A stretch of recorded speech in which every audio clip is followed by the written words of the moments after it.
واجب ہو گیا۔ ایک کالر ہمارے ساتھ ہیں، السلام علیکم۔ تو اب ہم آپ کی خدمت میں تفصیل بیان کر رہے تھے کہ کون کون سی چیزیں ایسی ہیں جن کے ترک پر سجدہ سہو ہے، اور کون کون سے واجبات ایسے ہیں جن کے ترک پر سجدہ سہو نہیں ہے بلکہ نماز واجب العیادہ ہوگی۔ لہذا اس میں آپ کو پہلا بتایا تھا کہ تکبیر تحریمہ میں لفظ اللہ اکبر کہنا یہ واجب ہوتا ہے۔ تکبیر تحریمہ نماز کی شرط بھی ہے۔ تکبیر تحریمہ کا مطلب یہ ہے کہ اللہ تبارک و تعالیٰ کے معظم نام کے ساتھ نماز کی ابتدا کرنا۔ لہذا اگر آپ اللہ العظیم کہہ دیں، اللہ الرحمن کہہ دیں، تب بھی نماز شروع ہو جائے گی۔ لیکن شریعت نے ہمیں اس فرض کی یا اس شرط کی ادائیگی کے لیے ایک لفظ دیا ہے، اللہ اکبر۔ چنانچہ اگر ہم اللہ الرحمن کہیں تو شرط پوری ہو گئی، فرض پورا ہو گیا، لیکن ترک واجب ہوا کہ اللہ اکبر کہنا واجب تھا۔ اور اگر ہم اللہ اکبر کہہ دیں تو واجب بھی ادا ہو گیا، فرض بھی ادا ہو گیا، نماز کی شرط بھی پوری ہوئی۔ چنانچہ اب اگر کسی نے اللہ اکبر کے بجائے اللہ الرحمن کہہ کے نماز کو شروع کیا، نماز کی ابتدا ہو جائے گی،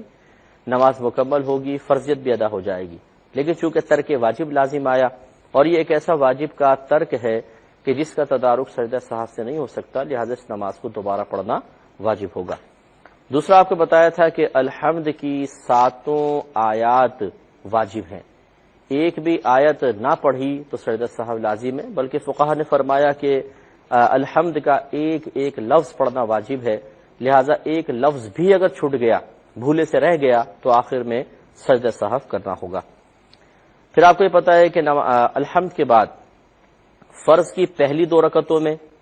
اور سنن، نوافل اور وتر کی ہر رکعت میں الحمد کے بعد سورت کا ملانا واجب ہوتا ہے۔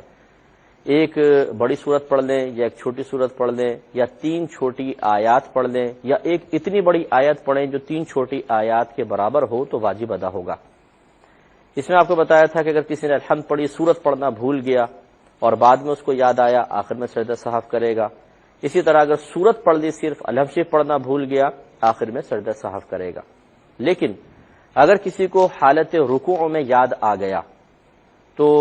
پہلے یہ دیکھیں گے کیا چیز چھٹی ہے۔ اگر الحمد پڑھنا بھول گیا تھا، صرف سورت پڑھ کے رکوع کی ہے،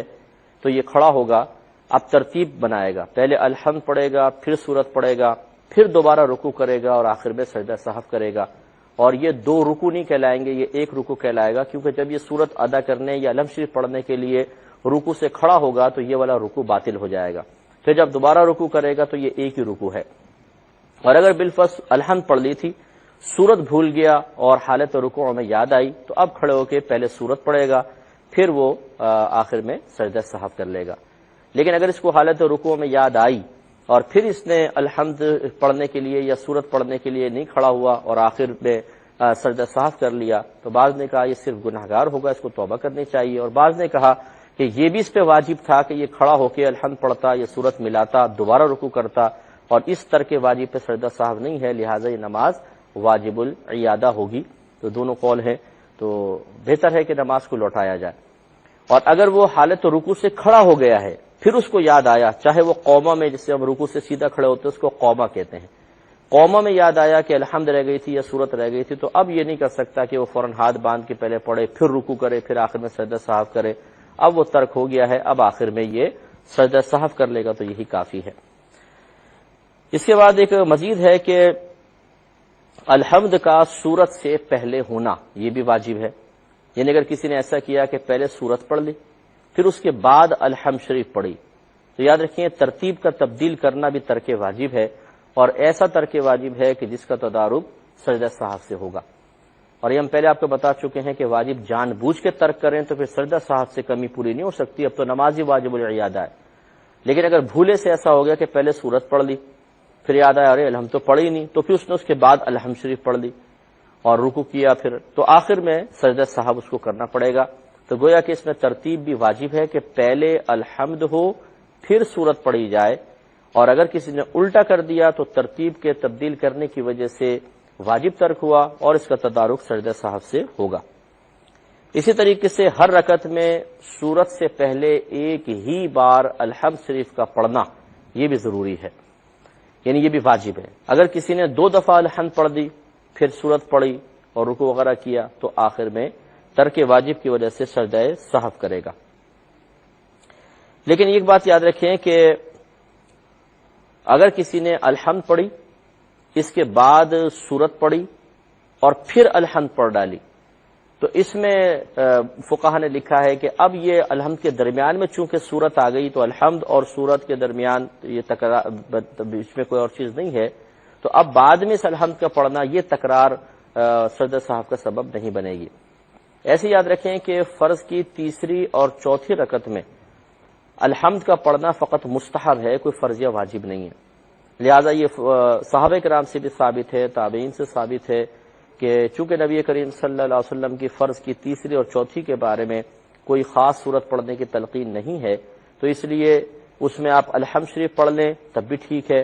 الحمد نہ پڑھیں بلکہ 3 بار سبحان اللہ سبحان اللہ سبحان اللہ کہہ لیں، سیدہ عائشہ صدیقہ رضی اللہ تعالی عنہا سے ذکر الہی بھی منقول ہے، تو پھر بھی صحیح ہے۔ اور اگر کوئی کچھ بھی نہ پڑھے تیسری چوتھی میں 3 بار سبحان اللہ کی مقدار خاموش کھڑا رہے اور پھر رکوع اور سجود کر لے تب بھی کافی ہے، لیکن الحمد کا پڑھنا مستحب افضل ہے، جیسے کہ اکثر ہم پڑھتے ہی ہیں تو الحمد پڑھنی ہی چاہیے۔ لیکن اگر کوئی تیسری اور چوتھی میں الحمد کا تکرار کر دے تو اس میں کوئی حرج نہیں ہے، کیونکہ پڑھنا مستحب تھا، ڈبل پڑھ دیا کوئی بات نہیں، اس پر شرط صاحب نہیں ہوگا۔ ایک مختصر سا وقفہ لیں گے، ہمیں یقین ہے آپ ہمارا انتظار فرمائیں گے۔ شاید کال ڈراپ ہو گئی ہے تو مسئلہ مزید میں عرض کر دیتا ہوں کہ آپ کو بتایا تھا کہ الحمد شریف کا تکرار یعنی 2 دفعہ الحمد شریف پڑھنے سے سجدہ صاحب لازم ہو جاتا ہے، لیکن فقہا نے فرمایا اگر یوں ترتیب رکھیں کہ پہلے الحمد پڑھی پھر سورت ملا لی، اس کے بعد الحمد پڑھی تو پھر سجدہ صاحب نہیں ہوگا۔ اسی طرح یہ حکم ہے فرض کی پہلی 2 رکعتوں کے لیے، سنن، نوافل اور وتر کی ہر رکعت کے لیے۔ چنانچہ اگر فرض کی آخری 2 رکعتوں میں کسی نے 2 بار الحمد شریف پڑھ لی تو اس کا یہ حکم نہیں ہوتا ہے، کیونکہ اس میں الحمد شریف پڑھنا کوئی واجب نہیں ہے بلکہ مستحب ہے، لہذا اس میں اگر 2 دفعہ بھی الحمد شریف پڑھ لی تو اس میں کوئی حرج نہیں ہے کہ دونوں دفعہ گویا کہ ایک ذکر الہی ہے، اس میں قرأت واجب ہی نہیں ہے، لہذا وہاں پر تکرار فقہا کے اجتہاد کے مطابق سجدہ صاحب لازم نہیں کرتا۔ یہاں یہ وضاحت میں آپ کی خدمت میں ضرور عرض کر دوں کہ بہت سارے مسائل ایسے ہوتے ہیں کہ جن کا حل براہ راست قرآن و حدیث میں موجود نہیں ہوتا،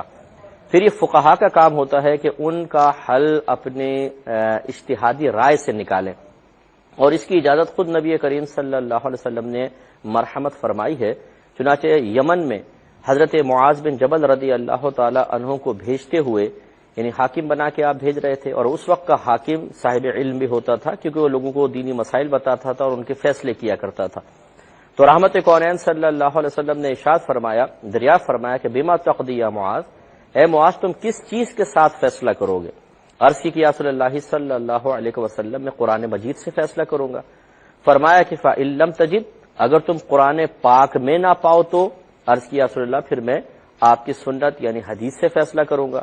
سرکار نے فرمایا کہ اگر اس میں بھی نہ پاؤ تو عرض کی کہ پھر میں اپنی رائے سے اجتہاد کروں گا۔ تو نبی کریم صلی اللہ علیہ وسلم خوش ہوئے اور آپ نے ان کے سینے پر اپنا دست اقدس رکھا اور اللہ تعالیٰ کی بارگاہ میں اس طرح شکرانہ ادا کیا کہ اللہ تعالیٰ تیرا شکر ہے کہ تو نے اپنے رسول کے قاصد کو اس چیز کی توفیق عطا فرمائی جس سے اللہ اور اس کا رسول راضی ہیں۔